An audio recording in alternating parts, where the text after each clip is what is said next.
Olha, eu tentei falar com o presidente Pacheco e não consegui. Agora Depois pela da manhã. fala dele.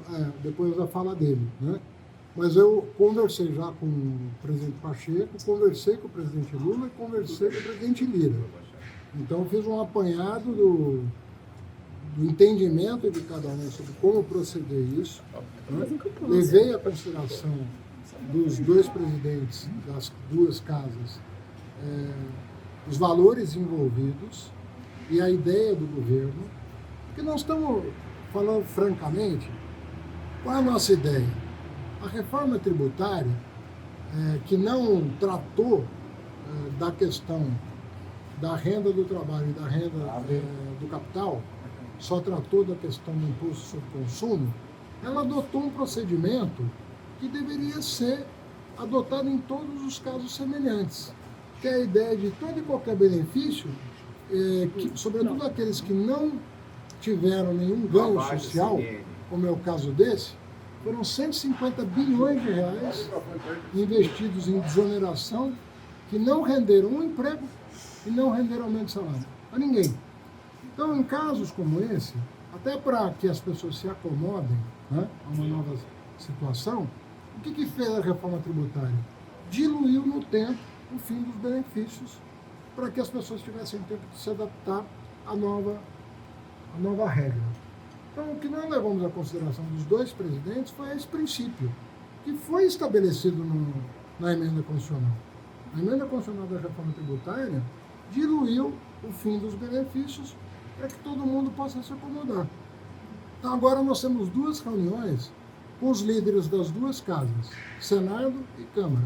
Também o presidente Lira se comprometeu a chamar os líderes, talvez na semana que antecede o início dos trabalhos, semana do dia 29 de janeiro. Deve chamar os líderes da Câmara, nós vamos apresentar esse princípio como regra geral, né? E vamos fazer como sempre fizemos em todos os projetos endereçados pelo Executivo. Tudo foi negociado de forma transparente, com acompanhamento da imprensa, com acompanhamento da sociedade, com a oitiva dos empresários. Tudo foi feito de maneira muito transparente. Às vezes as pessoas falam, o Ministério da Fazenda conseguiu aprovar tudo que quis. Nós conseguimos aprovar os projetos de lei, mas todos depois de uma negociação. Tudo saiu, não saiu conforme chegou no Congresso Nacional. Tudo saiu depois de uma negociação, depois de ouvir as pessoas, depois de entender o que estava em jogo. Então, eu não entendo por que vai ser diferente nesse caso. Mas não foi uma revogação e nem uma convalidação. Uma suspensão, vamos entender o que a lei diz e vamos cumprir a lei. Isso não foi fechado, então? Esse acordo não foi feito? Não, o presidente Lula quer conversar com o presidente Pacheco, porque o presidente Pacheco entende que a questão do que foi aprovado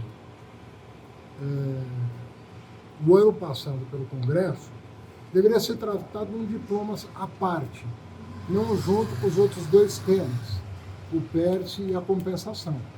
Então, ele trouxe a consideração do presidente Lula, por meu intermédio, o desejo de que nós tratássemos em dois diplomas diferentes. O que foi aprovado pelo Congresso, que foi objeto de polêmica entre o Executivo e o Legislativo, né? E as questões que ainda não foram tratadas pelo Congresso, né? Como uma forma de alinhar o espírito dos dois poderes, o poder legislativo e o poder executivo. Mas esse será o caso, a MP seria trocada na velha, a exoneração poderia ser tratada via Mas, gente, acabei de falar para vocês, eu estou respondendo com a maior transparência possível. É o que o presidente Pacheco falou.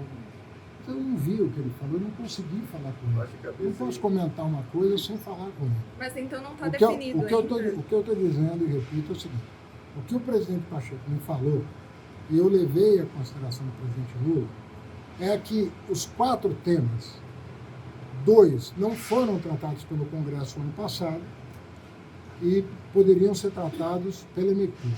E 2 deveriam ser trabalhados de uma outra forma, uma vez que foram tratados pelo Congresso Nacional.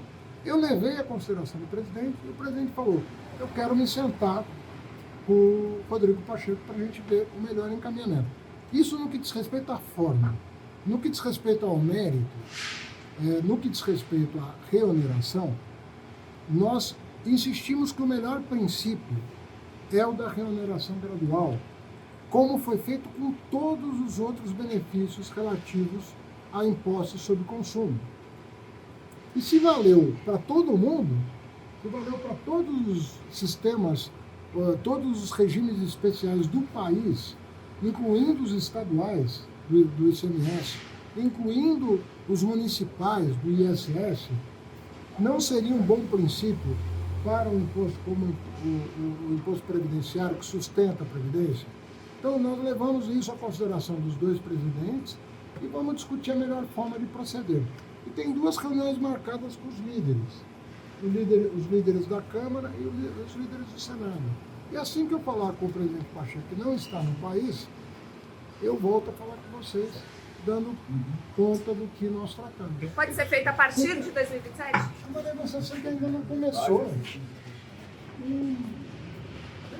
Deixa a negociação começar. Com o Lira avançou ontem alguma coisa? Nós tratamos de princípios ontem. Se a gente não cumprir certos protocolos, nós não vamos chegar a um entendimento. Por que a gente foi bem sucedido até aqui? Porque nós respeitamos o tempo de uma negociação. Eu sei que vocês estão preocupados, né, com o equilíbrio fiscal, vocês estão preocupados com o Brasil, vocês estão preocupados. Nós temos um protocolo a cumprir. Tem um prazo para terminar a negociação? Na semana do dia 29 nós vamos sentar com os lideranças.